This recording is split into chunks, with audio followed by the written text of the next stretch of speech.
Sitting in the living room bathed in autumn sunlight, I was leafing through an old photo album. My heart clenched as I gazed at the smiling face of my grandson, Michael. My name is Emily Johnson. Even now, in my 60s, I'm still living quietly in this small town called Maple Grove. A year ago, when 5-year-old Michael passed away in an accident, it felt like all the color drained from my life. My daughter Sarah and her husband John were plunged into deep sorrow, and since then, I've felt like there's been a crack in our family bonds. Last month, I received a call from Sarah. She told me that her husband John had been transferred overseas for work. "We want to move forward in a new environment," Sarah said, but there was no strength in her voice. Despite my mixed feelings, I accepted their decision. However, the question of what to do with their house after they left was an issue. In the end, we decided to demolish the old house and clear the land.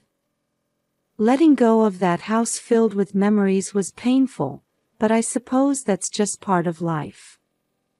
As the demolition day approached, my heart grew heavier. On the morning the demolition was set to begin, I woke up early. Unable to eat breakfast, I left the house with an unsettled feeling. As I drove, I remembered how many times I had driven down this road with Michael. When I arrived at Sarah's house, the workers were already gathered. They greeted me politely when they noticed me. "Good morning, Mrs. Johnson. If there's anything we can help you with today, please don't hesitate to ask," said a man who seemed to be the leader. "Thank you. But I'm fine. I just want to look around inside for a bit," I replied. As I entered the house, a familiar scent hit my nose. Michael's drawings were still taped to the walls. In the kitchen, memories of baking cookies with Sarah came flooding back. In the corner of the living room, the bookshelf John had assembled still stood quietly. As I climbed the stairs and entered Michael's room, tears welled up in my eyes. His toys and clothes were still there, just as if he might return at any moment. On the bed lay the blanket I had knitted for him, neatly folded. Looking out the window, I saw the swing in the garden. I vividly remembered, as if it were yesterday, Michael laughing and shouting, "Higher," as he swung. Forgetting the passage of time, I slowly walked through the house. Every room was filled with memories. The happy days we spent in this house, and sometimes painful events, were all part of our lives. The sound of engines outside brought me back to reality. The workers must be starting preparations for the demolition. Taking a deep breath, I headed for the front door. As I stepped outside, the workers were looking at me with concern. "Are you all right?" the leader asked. I managed a smile and replied, "Yes, I'm fine. Let's begin." And so, with the sound of heavy machinery, the demolition of the house filled with our family memories began, quietly but surely. As the demolition progressed, I stood in the garden, watching the work. As the autumn breeze caressed my cheeks, memories of my family flashed through my mind. With each sound of the heavy machinery, I felt a tightening in my chest. Suddenly, the work came to a halt. The leader approached me. "Mrs. Johnson, we'd like to check the basement, do you have the key?" I tilted my head in confusion. "Basement? This house doesn't have a basement." The leader looked perplexed. But there's a basement marked on the blueprints. Driven by curiosity, we entered the house. When we removed an old rug in the corner of the living room, there was indeed something that looked like a door. A rusty latch, showing no signs of recent use, caught my eye. "I had no idea this was here," I murmured. As the workers tried to open the door, we heard a faint sound. We held our breath and listened. And then we heard it again. "Help, somebody, help." A weak but clear voice. My heart began to race. The voice sounded like Michael. I found myself saying out loud. The workers hurriedly tried to open the door, but years of rust made it difficult to move.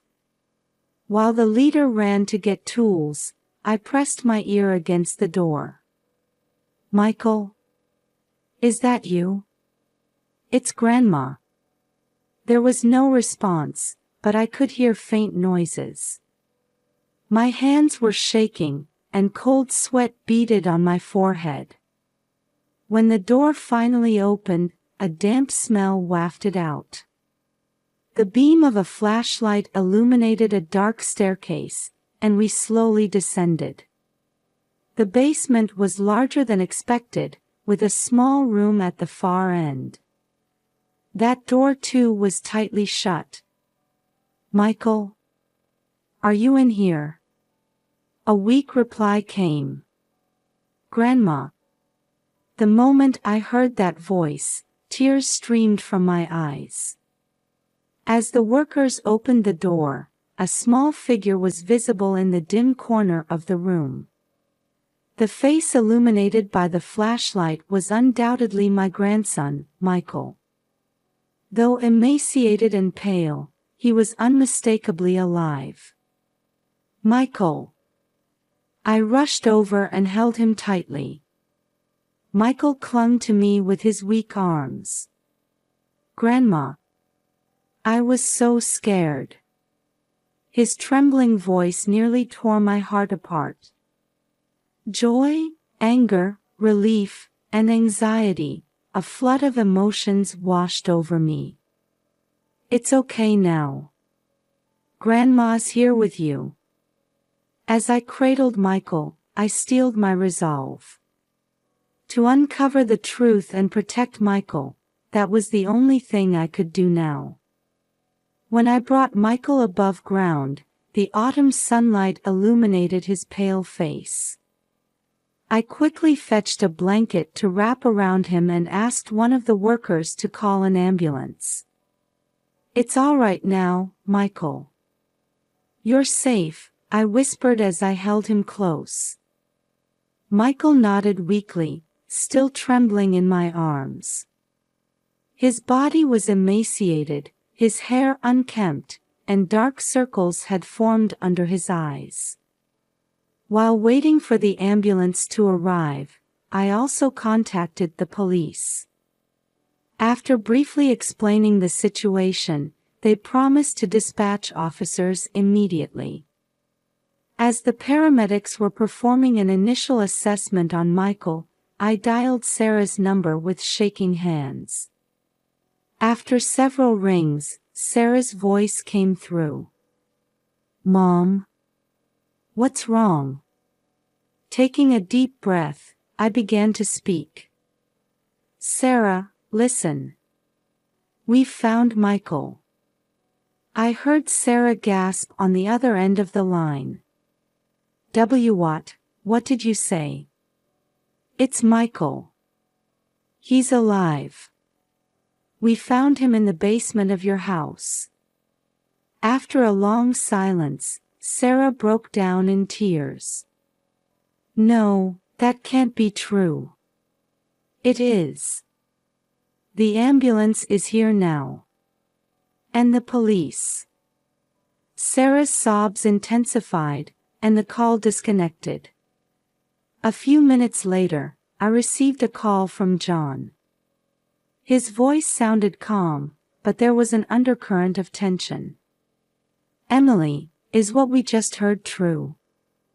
Yes, it is. You two need to come back immediately. John heaved a deep sigh and said, I understand. We'll make arrangements right away, before hanging up. Michael was taken to the hospital by ambulance, and I accompanied him. The examination results showed that, fortunately, there were no major health issues, but he was suffering from long-term malnutrition and mild dehydration. As the initial police questioning began, Michael started to speak in a trembling voice. Dad and Mom, they hid me. They said, stay here for a while. I gasped. It was hard to believe what I was hearing. The next day, after Michael's condition had stabilized, a more detailed interview was conducted. I was allowed to be present. Michael began to speak slowly, tears welling up in his eyes. That day, Dad and Mom put me in the car. They said it was a secret adventure, but they took me to the basement of the house. According to his account, Sarah and John had told him to wait here for a while, and left him with food and water. At first, they said they would be back in a few days, but as time passed, their visits became less frequent. The police began investigating Sarah and John's financial records. And a shocking fact came to light. The two of them were deeply in debt and struggling to repay it. Furthermore, Michael had a high-value life insurance policy. The police speculated that Sarah and John had planned to fake Michael's accidental death to fraudulently claim the insurance money. Then, they likely planned to flee abroad under the guise of an overseas job transfer after receiving the insurance payout. As these facts came to light, anger and sadness swirled within me. I couldn't believe that my own daughter would do something so cruel to her sweet child. Why would they do such a thing? I muttered. The police intensified their investigation, and arrest warrants were issued for Sarah and John. Arrangements were made to apprehend them at the airport upon their arrival. My heart was in turmoil over this series of events. Love for my daughter and anger at her actions. Joy at getting my grandson back and heartache over the terror he had experienced. These complex emotions left me sleepless for days. One thing was clear, though, my mission now was to protect Michael and provide him with a safe, loving environment. As Michael was recovering in the hospital, the day of Sarah and John's emergency return approached. My heart was filled with conflicting emotions. The desire to see my daughter battled with anger at her actions. As expected, Sarah and John were taken into custody by the police upon their arrival at the airport. They didn't seem surprised and quietly complied. A few days later, after police interrogations, I was permitted to meet with Sarah and John. In a hospital room, I spent a long time preparing myself emotionally. The door opened, and the two of them entered. Sarah's eyes were red as if she had been crying, and John looked exhausted. "Mom!" Sarah called out in a small voice. I stared back at her. Why? This single word was all I could force out of my mouth. Sarah broke down crying and collapsed to the floor. John placed a hand on her shoulder, but he was trembling too. "We're so sorry, truly sorry." John repeatedly apologized. Unable to contain my emotions, I raised my voice. "Sorry. You put your son, my grandson, through such an ordeal, and you think sorry is enough?"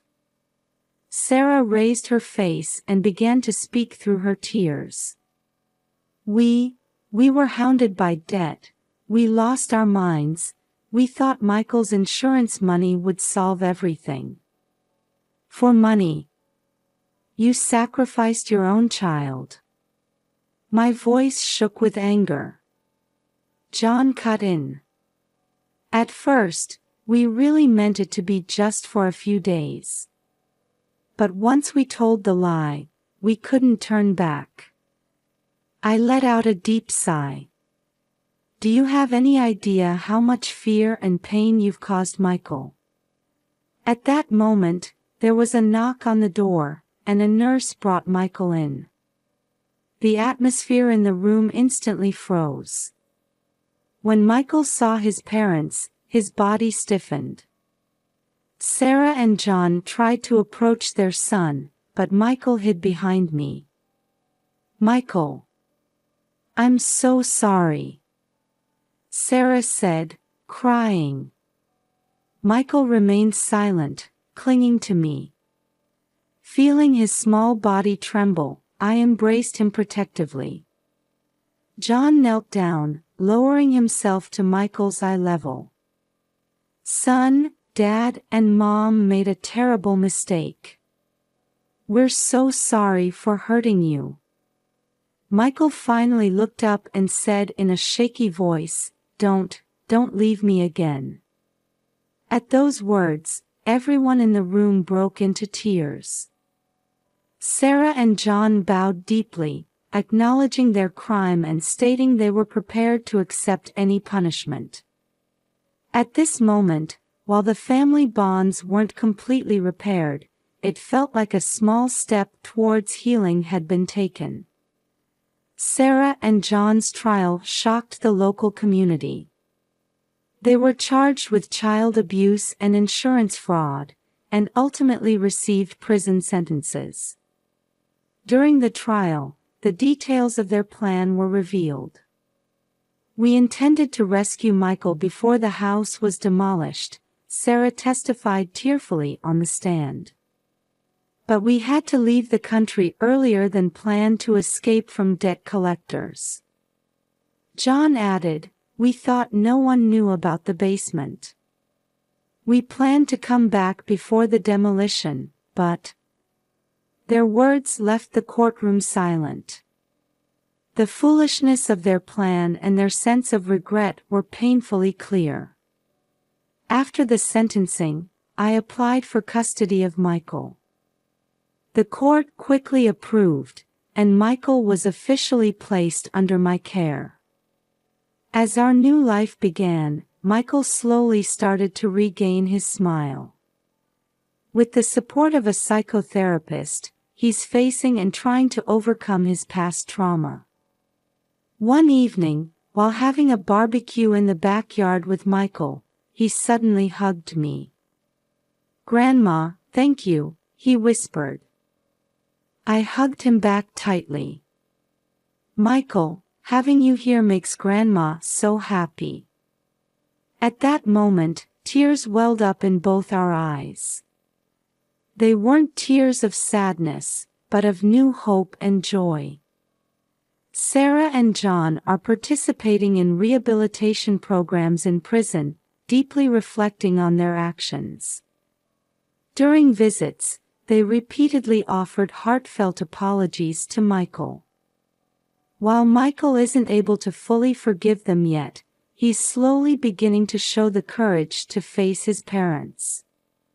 Our family was hurt and nearly broken. But through this experience, we learned the true importance of family bonds. Now, we're healing our wounds and exploring a new form of family. Epilogue. 5 years later, Michael has grown into a bright 10-year-old boy. Sarah and John have been released on parole and are working towards reintegrating into society. We regularly attend family counseling, slowly rebuilding our bonds. The house that was supposed to be demolished has now been reborn as a community shelter. It serves a new purpose as a place to support children in difficult situations. Michael sometimes volunteers at the shelter.